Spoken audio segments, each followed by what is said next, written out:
Assalamualaikum warahmatullahi wabarakatuh.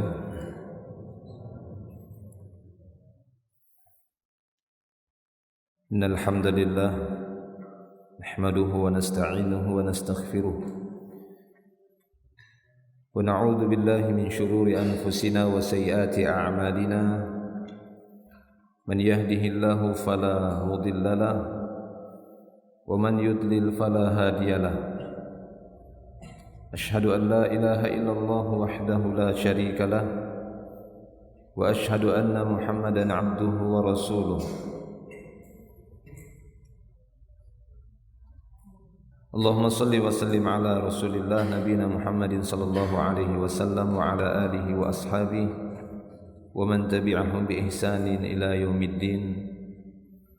Wa qala Allah ta'ala ya ayyuhalladzina amanu taqullaha haqqa tuqatih wala tamutunna illa wa antum muslimun, amma ba'd. Itu anak-anak yang di belakang. Lihat sini ustadznya. Pindah sini. Yang belakang-belakang itu 2 saf, pindah depan sini. Cepat. Sudah tidak usah lihat teman-temannya. Bangkit pindah ke sini. Tidak bayar, gratis. Depan ini, depan. Masih banyak waktu. Terus, lagi terus. 2 sab terus. Ini yang di belakang Ukasah ini. Tidak usah lihat ke belakang. Yang di belakang Ukasah terus. Bahrun, siapa itu? Julian. Jangan lihat temannya ke sini. Nah, sebelah-sebelahnya sini.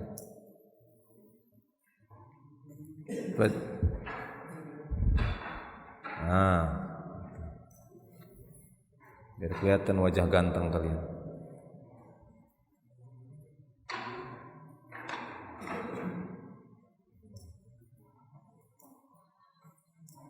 Sana dikit lah Bapak, biar kameramen ada tempat. Taib. Alhamdulillah wa nashkurullah bihadha as-sabah iltaqayna wa ijtama'na fi hadzal majlis. Segala puji dan rasa syukur kita panjatkan kehadirat Allah Subhanahu wa taala. Di waktu subuh ini kita berkumpul kembali, bertemu di majelis ilmu yang mulia ini. Kita akan lanjutkan tafsir juz'il amma, tafsir juz'il 30 dari kitab At-Tashil li Ta'wil Tanzil. Dan kita sudah sampai di tafsir surat Asy-Syarhi, tafsir surat Asy-Syarh.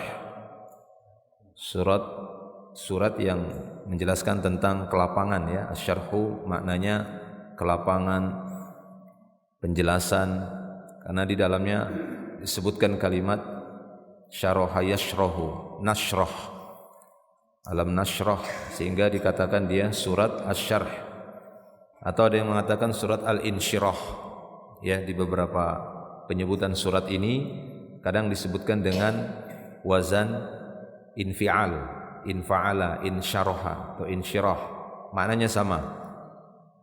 Dari kata dasar atau fiil awalnya syaraha, yang bermakna penjelasan ya, penerangan dan ketenangan, ketentraman, kelapangan. Itu semakna semua dengan makna syarhun atau insyirahun.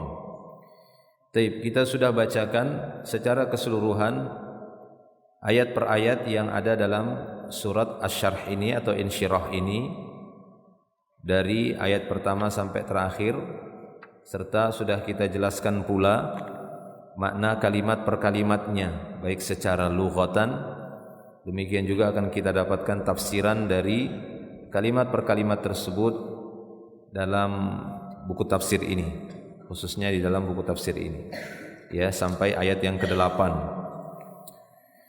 Taib, kita lanjutkan. Di sini beliau menyampaikan penjelasan berikutnya dengan metode tanya jawab. Kata beliau di sini, kam marratan syuriha sadru Rasulillah sallallahu alaihi wasallam. Ada berapa kali dada Rasulullah sallallahu alaihi wasallam dilapangkan, dibersihkan. Ada berapa kali dada Rasulullah sallallahu alaihi wasallam dibersihkan? Maka jawabannya, alladzi waqa'a li min dzalika bisanadin sahihin anna sadra Rasul sallallahu alaihi wasallam syuriha marratain. Yang tampak jelas bagiku, kata Syekh Mustafa Al-Adawi, penulis kitab ini, yang tampak jelas bagiku dengan sanad yang sahih bahwa dada Rasulullah sallallahu alaihi wasallam dibelah untuk dibersihkan. Itu berdasarkan hadis yang sahih, ada sebanyak 2 kali. Ya, ada sebanyak 2 kali. Dada Rasulullah sallallahu alaihi wasallam itu dibelah untuk dicuci, dibersihkan, berdasarkan sanad yang sahih terjadi 2 kali. Ya, wallahu taala a'lam jika di sana ada riwayat yang lain. Tapi yang jelas dengan sanad yang sahih, sejauh yang ana ketahui juga dari beberapa penjelasan ulama yang lain, terjadinya pembersihan dada Rasulullah dengan dibelah itu ada 2 kali sepanjang hidup Rasulullah sallallahu alaihi wasallam. Oke, jelas? Karena ini nanti masuk dalam sejarah juga. Ini akan masuk dalam sejarah Nabi, tarikh Nabi sallallahu alaihi wasallam.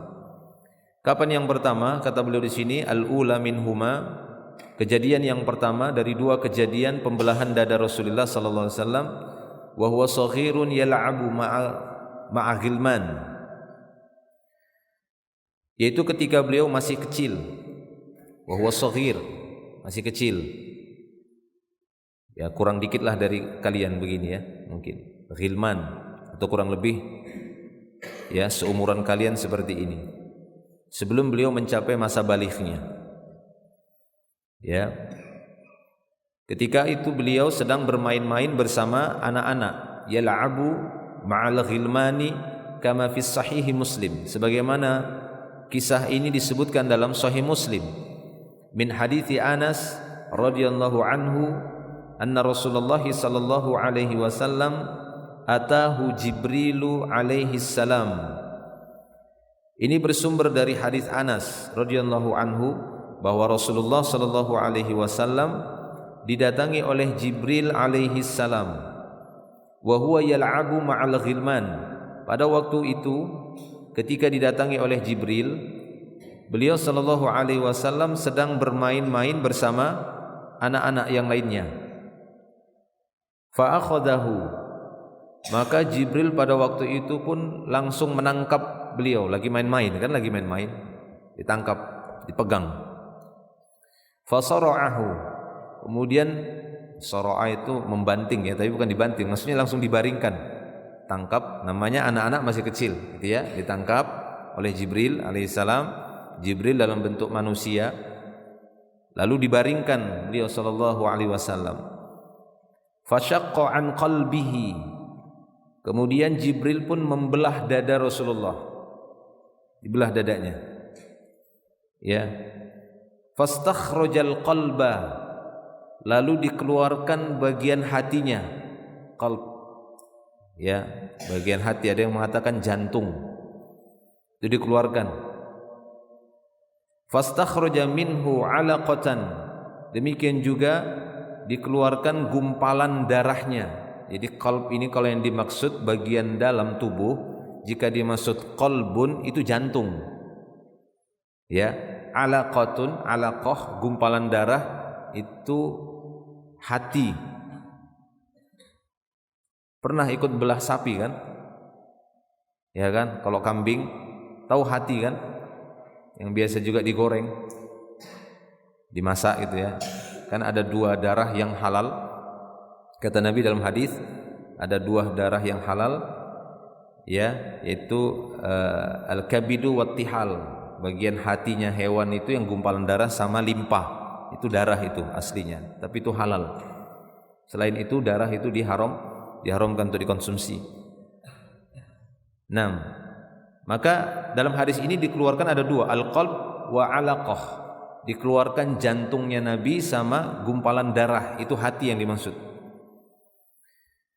Faqala, kemudian Jibril pun berkata, hadza hadzuz syaitani minka.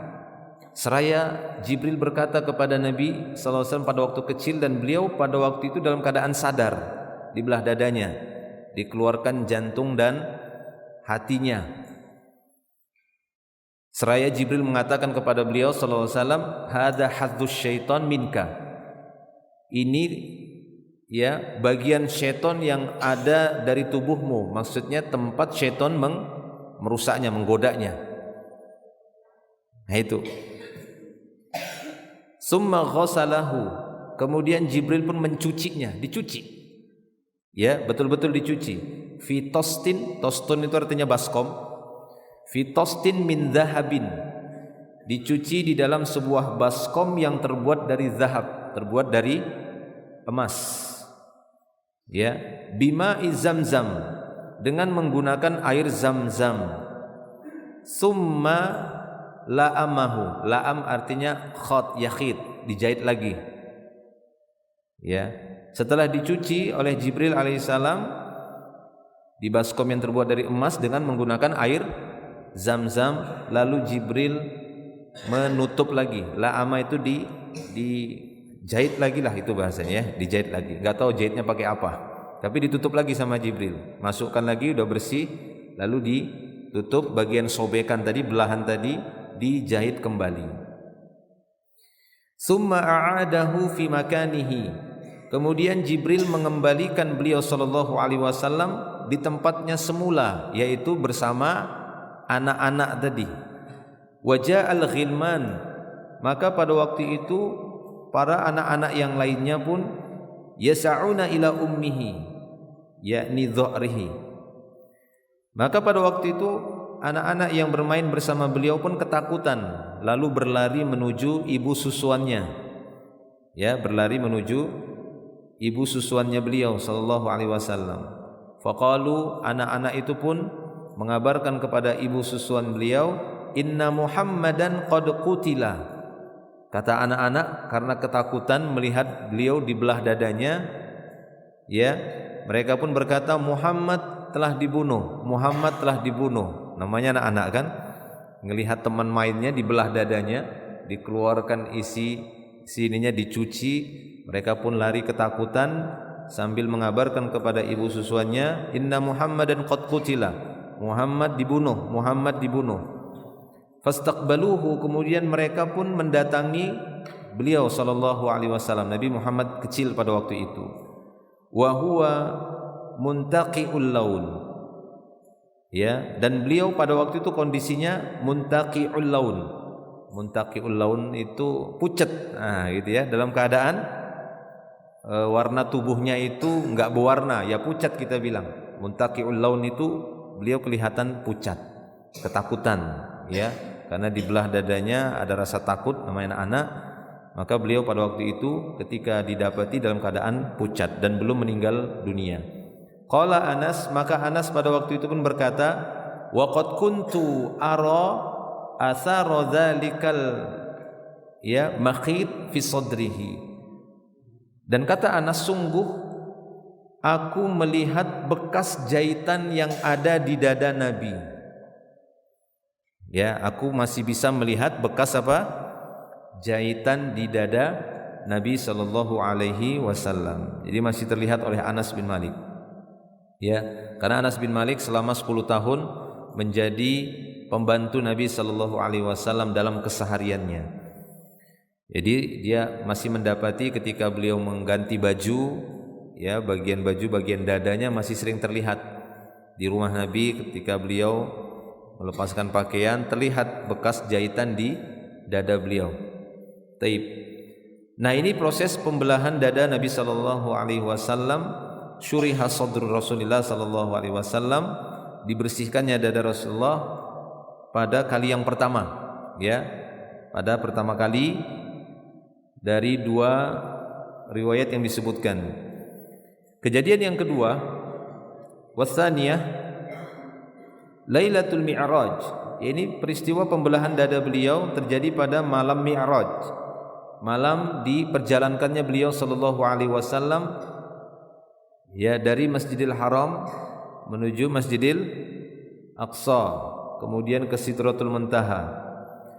Nah, di malam Mi'raj kama fi Sahihil Bukhari, sebagaimana diceritakan dalam Sahih Bukhari, wa Sahihil Muslim, demikian juga disebutkan dalam Sahih Muslim, min hadithi Abi Dzar, dari jalur hadis Abu Dzar radhiyallahu anhu, anna Rasulullah sallallahu alaihi wasallam qala, bahwa Rasulullah sallallahu alaihi wasallam telah bersabda, furija an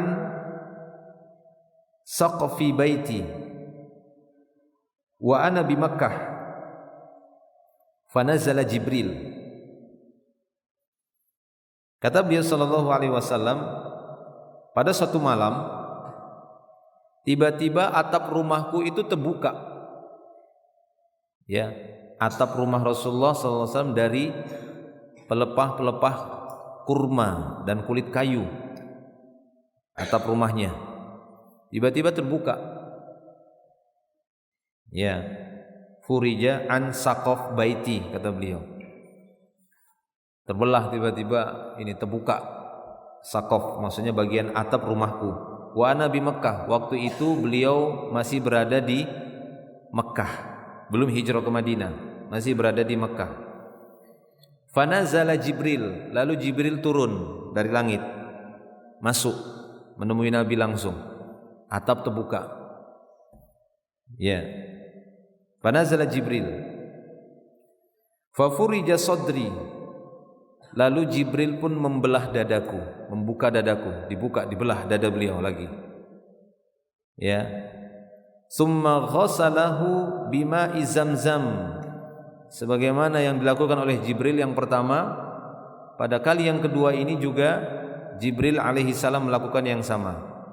Setelah dibelah dada beliau, maka Jibril pun mencuci ya dada beliau dengan air Zamzam. Tsumma jaa'a bi tastin min dhahabin mumtali hikmah wa imanan. Lalu Jibril datang dengan membawa sebuah baskom yang terbuat dari emas. Baskom itu berisi hikmah dan iman. Baskom itu mumtali'ul hikmah wa imanan. Baskomnya berisi cahaya hikmah dan keimanan. Fa'afraghahu fi sadri. Lalu Jibril alaihissalam menuangkan isi dari baskom itu yang dipenuhi dengan apa? Hikmah dan iman. Itu dituang di dada beliau, sudah terbelah.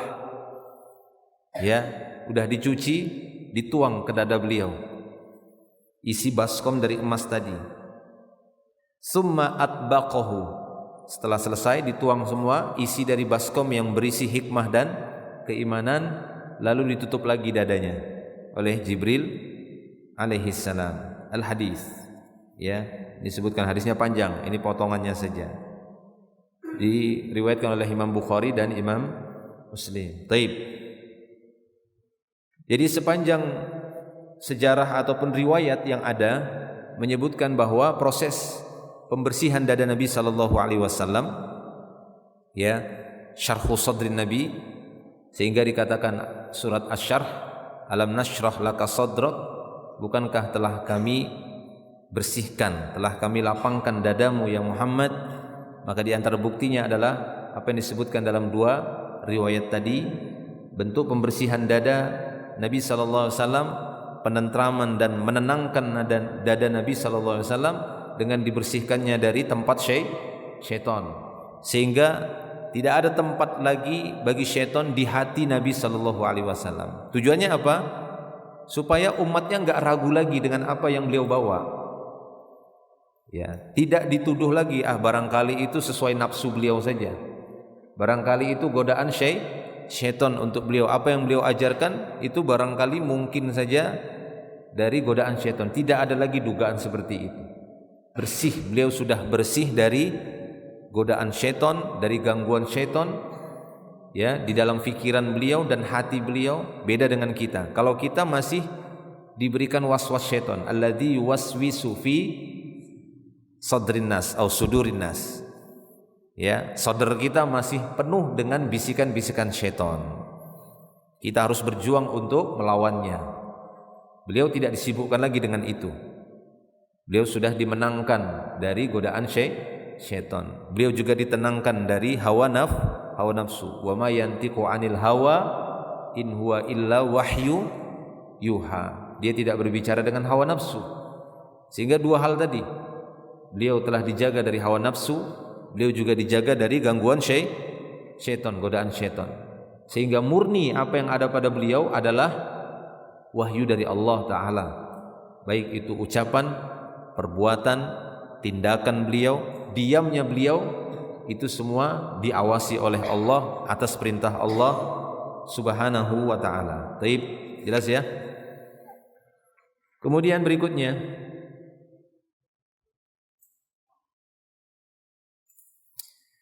limada ata fil ayatil karimati bilafdin laka. Mengapa di dalam ayat yang mulia ini datang dengan lafaz laka? Alam nashrah laka sadraka. Ya. Walam yuqal, kenapa tidak langsung dikatakan alam nashrah sadrak? Kan sudah cukup maf'ul saja langsung. Ya kan? Ya, bagi yang sudah bisa bahasa Arab kan sebenarnya untuk apa ditambahin lagi laka, kan begitu. Padahal sebenarnya dalam sisi bahasa sudah cukup dengan menyebutkan sadraka. Alam nashrah sadrak, bukankah telah kami bersihkan, telah kami tentramkan dadamu? Tapi ini seakan-akan ada penguatnya. Alam nashrah laka sadraka. Bukankah telah kami lapangkan bagi kamu dada kamu? Jawabnya apa? Ajaba ala dzalika ba'du ahli ilmi bimahasiluhu. Sebagian ahli ilmi memberikan jawaban atas hal itu. Hasilnya anna naf'a insyirahis sadri raji'un ilaika ya Muhammad la ilallah fa huwa ni'matun wa minnatun minna alaik. Jadi maknanya bahwa manfaat dari pembersihan dadamu ya Muhammad, itu manfaatnya itu kembali kepadamu, bukan manfaatnya kembali kepada Allah Subhanahu wa taala. Nah, itu maknanya. Dan ini merupakan nikmah dan karunia yang besar dari kami untukmu. Jadi itu makna penambahan kata laka. Walaupun sebenarnya boleh saja langsung dikatakan alam nashrah sadraka, tapi penambahan laka tujuannya adalah untuk memberikan keterangan manfaat pembersihan dada Nabi sallallahu alaihi wasallam. Manfaatnya itu kembali kepada Nabi sallallahu alaihi wasallam, bukan kembali kepada Allah. Naam. Berikutnya soal, uzkur ayatan fi ma'na qaulihi ta'ala wa wada'na 'anka wizraka. Sebutkan ayat yang semakna dengan firman Allah Ta'ala dalam surat Al-Insyirah ini, dalam surat Asy-Syarh ini. Wa wada'na 'anka wizraka, dan kami telah meletakkan darimu dosamu. Maksudnya telah kami tenggelamkan, ya. Wa wada'a itu wada'a bisa bermakna juga menghapus. Kami telah hapuskan darimu dosamu. Adakah ayat yang semakna dengan ini? Siapa ini? Tegak. Gitu. Jangan bersandar di meja tidur nanti. Dibanguni teman sebelahnya kalau kelihatan tidur. Sudah selesai waktu tidur.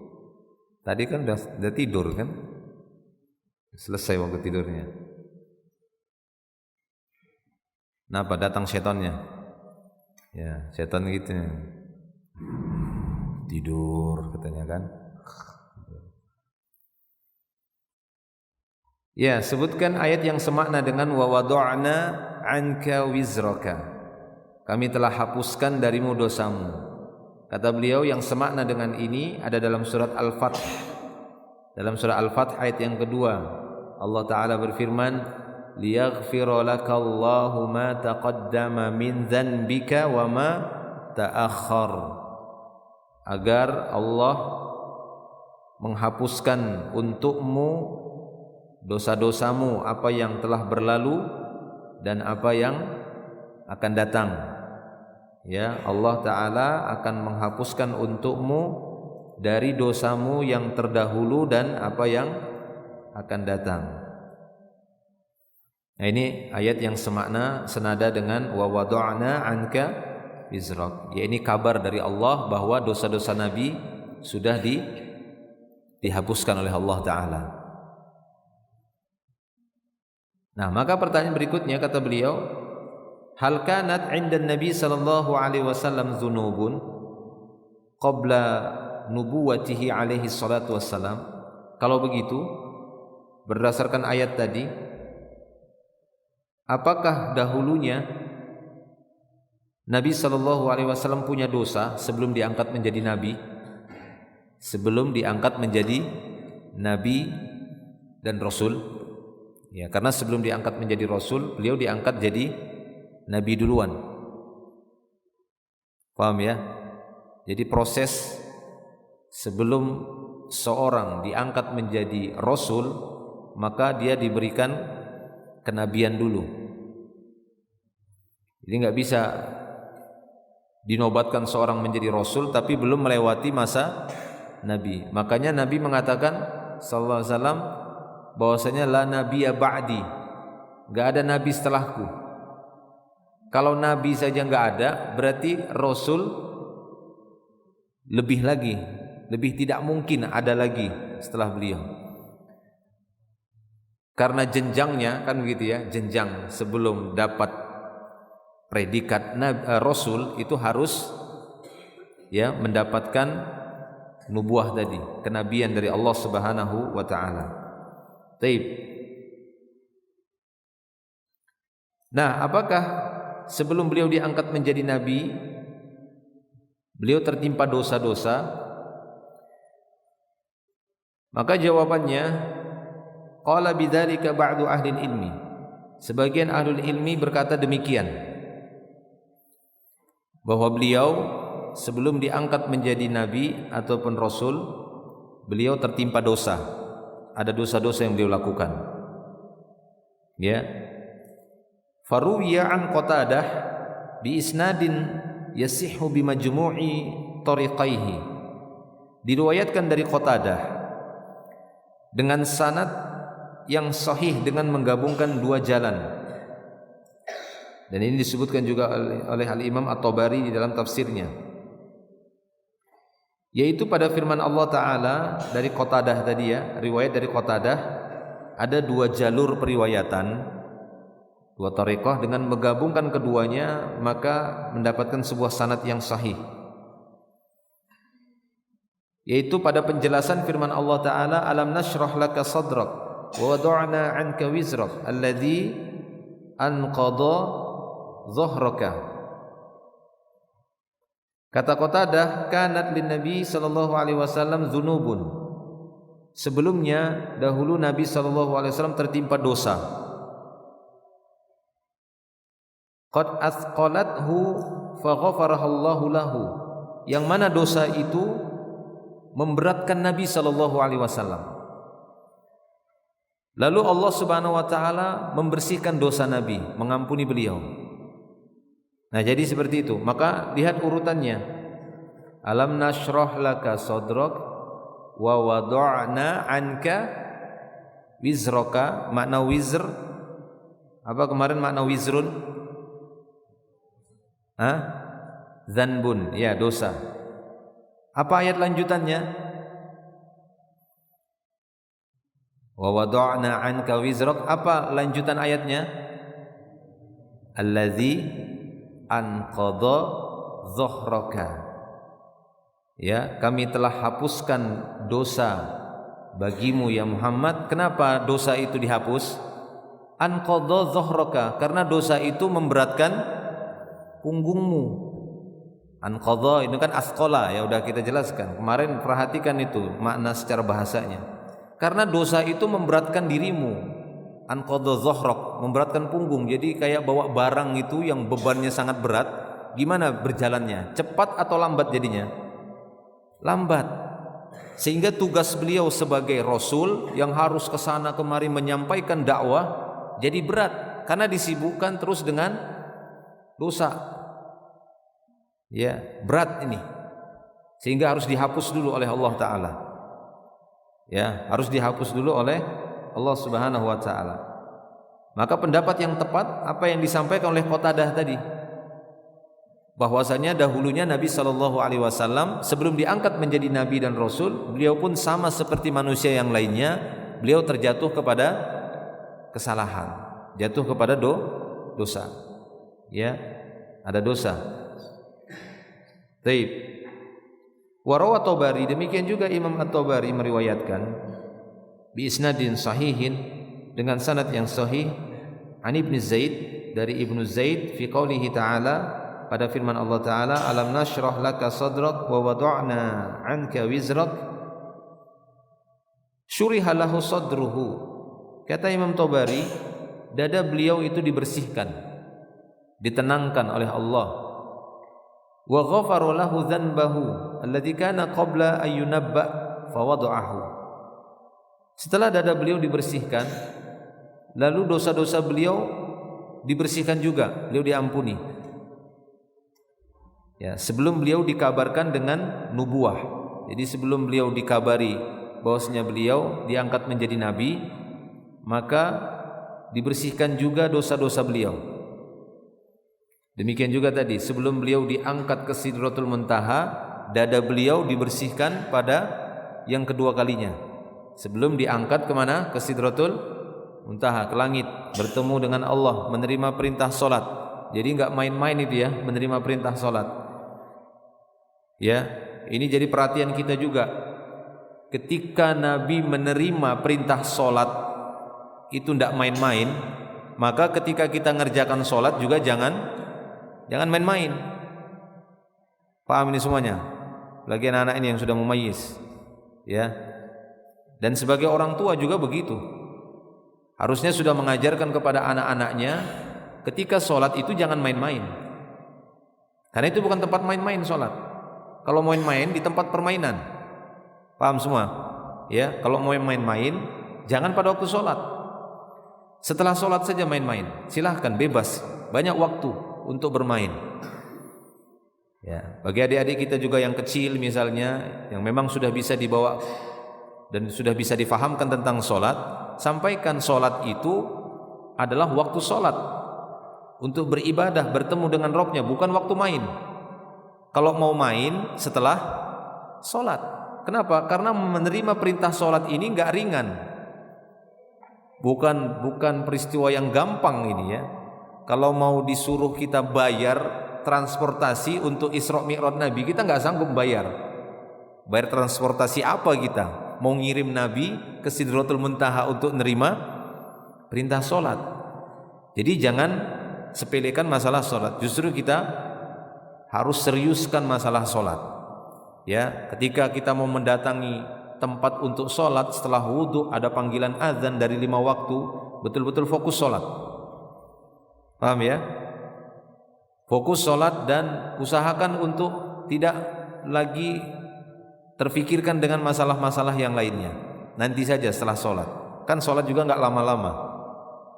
Kalau mau panjang-panjang sholatnya, sholat sendiri, kan begitu. Ya, pada dasarnya juga sholat 5 waktu sangat disukai, tidak terlalu panjang, kecuali sholat subuh. Itu pun hukumnya tidaklah wajib. Ya, disukai lebih panjang dari sholat yang lainnya. Taib ya, ini perhatian bagi kita semua sebagai faidah tambahan. Bagaimana Nabi SAW secara khusus sebelum Isra Mi'raj dibersihkan lagi, ulang lagi dada beliau untuk menerima perintah sholat.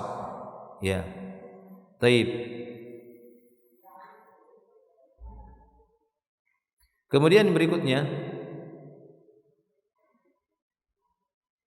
hal kanat hadhihi dzunub kabiratan wa thaqilatan ila haddi an tusafu bi annaha anqadatiz zahr.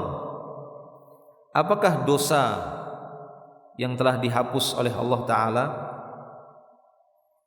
itu termasuk dosa besar, dosa yang berat, sehingga dia disifati memberatkan punggung. Anqadha dhahraka, dosa yang memberatkan punggungmu. Apakah yang dimaksud di sini dosa besar? Jawabnya, qala ba'du ahli ilmi, sebagian para ulama atau sebagian ahlul ilmi mengatakan, innama wusifatiz dzunub, hanya saja dosa-dosa tadi disifati bi annaha tsaqilah, dosa yang berat, anqadatiz zahr, yang memberatkan punggung, ma'a qauniha maghfurah lil anbiya alaihim assalatu wassalam. Ya, dia dikatakan dosa yang berat,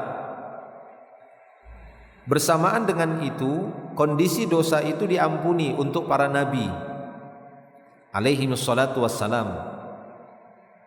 Ya, li syiddati ihtimamihim biha wa nadmihim minha wa tahassurihim 'alaiha.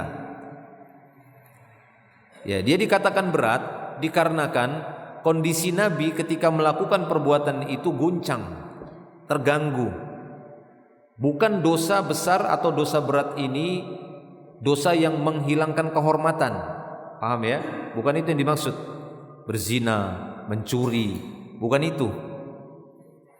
Jadi jangan dikira ini dosa kemudian mencuri, berzina, ya, kemudian perbuatan-perbuatan dosa yang menjatuhkan kehormatan, bukan. Tapi di sisi para nabi itu sudah besar. Walaupun itu kita anggap dosa kecil.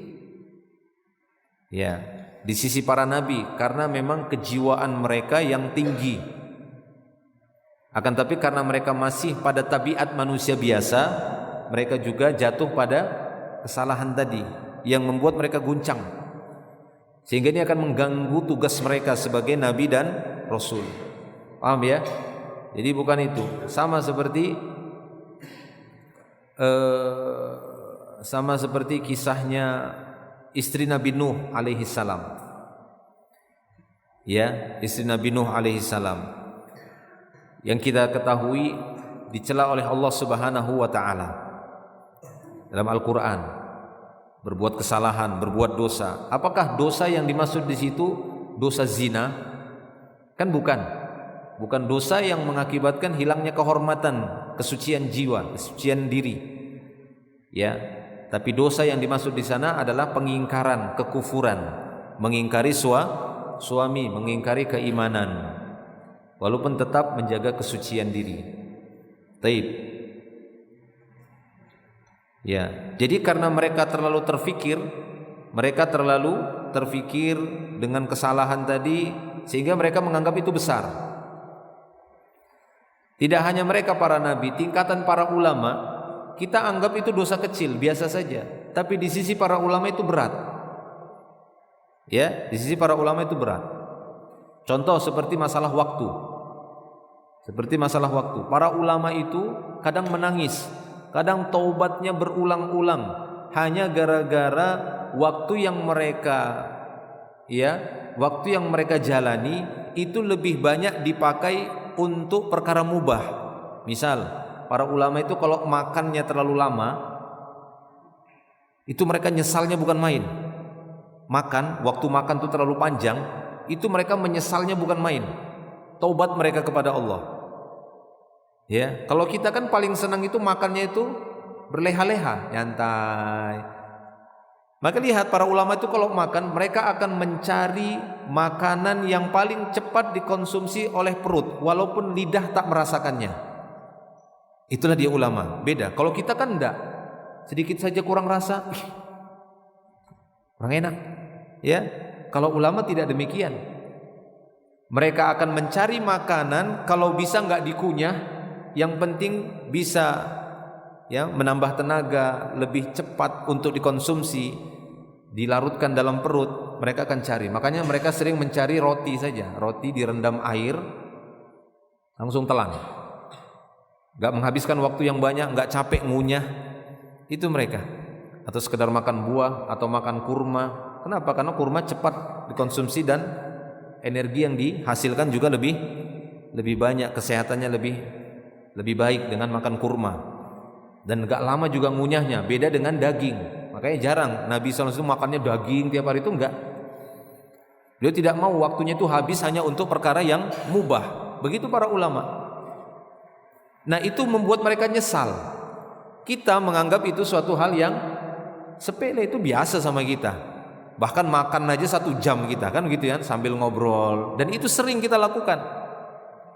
Dan itu kita anggap biasa. Dan memang itu bukan dosa. Tapi di tingkatan para ulama saja, itu sudah suatu kesalahan menurut mereka. Sehingga mereka harus menangis. Mereka harus membayarnya. Sehingga mereka kadang tidak tidur. Mereka membayarnya dengan istighfar, dengan banyak sholat. Nah, itu dia ya. Jadi yang dimaksud dosa di sini yang memberatkan Nabi bukan dosa-dosa yang menjatuhkan kehormatan dan kesucian. Paham ya? Baik.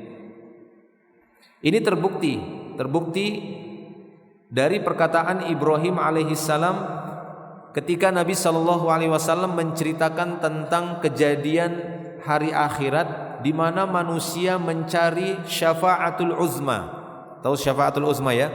Syafaat pertama kali yang itu diberikan oleh Allah Ta'ala kepada siapa? Nabi Muhammad SAW. Orang-orang berbondong-bondong datang kepada Adam supaya meminta kepada Allah agar hisab ditegakkan, karena orang-orang sudah berdesakan kepanasan, dikumpulkan di mahsyar, matahari didekatkan, ada yang tenggelam dengan keringatnya setelinga, ada yang tenggelam sebahunya, seterusnya, ada yang tenggelam selututnya, ada yang dinaungi. Orang lari berbondong-bondong, segera ini ditegakkan, udah gak tahan lagi, capek, lelah. Ya, manusia semua dikumpulkan, datang kepada Adam, nafsi, mereka mengeluhkan, dosaku. Ada dosanya. Ya. Demikian juga datang kepada Ibrahim. Ini disebutkan, dinukilkan Ibrahim. Ya, ketika Ibrahim didatangi oleh manusia, dia pun mengatakan nafsi. Aduh, jiwaku. Inni kadzibtu tsalatsa kadzabat. Dulu semasa aku hidup, aku 3 kali berbuat kedustaan, berdusta. Padahal dustanya itu bukan dusta berat, tapi dusta dalam rangka untuk dakwah. Tapi lihatlah bagaimana Ibrahim menganggap itu sebuah kesalahan. Kalau kita kan beralasan. Kalau Nabi mengakui, itu tetap dusta namanya. Kalau kita beralasan, kan itu untuk kebaikan, itu kita. Nabi enggak begitu, para nabi. Ya, tetap ngaku dia itu dusta sudah. Terserah Allah Ta'ala. Sehingga dia pun malu, nafsi. Aduh, saya enggak bisa. Ya, masih kurang, ada kurang saya. Sampai mereka datang kepada Nabi Muhammad SAW. Lalu beliau datang menghadap Allah di bawah arsy-Nya. Beliau pun sujud meminta agar syafaat, ya, supaya ditegakkan hisab, dan beliau tidak mengangkat kepalanya sampai Allah Ta'ala perintahkan angkat kepalanya. Lalu ditegakkanlah hisab, ya, sehingga manusia pun antrian untuk menunggu hisabnya satu per satu. Taib. Jadi itu untuk tingkatan para nabi memang sangat tinggi. Ya, kita anggap itu biasa, sepele, tapi menurut mereka itu besar dosanya. Ya, jangankan kita dibandingkan nabi, kita dibandingkan ulama saja jauh sekali kita. Kita jauh sekali. Kita dalam masalah waktu makan saja, mereka itu kadang menyesal ketika menghabiskan waktu untuk makan itu sangat panjang.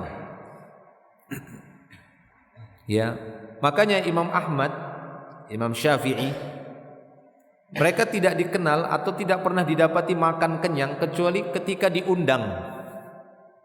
Ya, mereka makan kenyang itu hanya ketika diundang makan saja. Selebihnya hampir tidak didapati mereka itu makan dalam keadaan kenyang.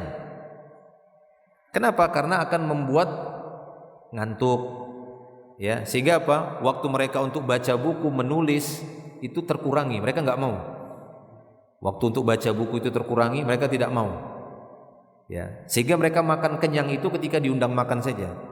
untuk menghormati yang mengundang. Selain itu, nah, jadi jauh kita. Dan ketika mereka kekenyangan, ketiduran, itu sebuah penyesalan yang besar. Mereka anggap itu sebuah dosa. Istighfarnya itu kayak kita melakukan dosa besar. Padahal mereka hanya melakukan dosa kecil. Ya, taib. Nah, demikian para jemaah milik Allah Subhanahu wa taala.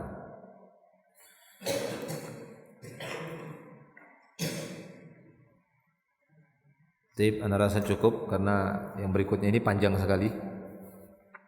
Nanti insyaallah kita bahas di pertemuan berikutnya. Ya, khawatirnya nanti waktunya terlalu lama. Kita cukupkan dulu sampai di sini. Semoga menjadi tambahan ilmu yang bermanfaat bagi kita semua. Insyaallah masih tersisa dari tafsir surat Al-Insyirah ini. Kita akan lanjutkan di pertemuan berikutnya. Wallahu ta'ala a'lam. Akhiru da'wana alhamdulillah. Subhanakallahumma bihamdik, asyhadu an la ilaha illa anta astaghfiruka wa atubu ilaik. Assalamualaikum warahmatullahi wabarakatuh.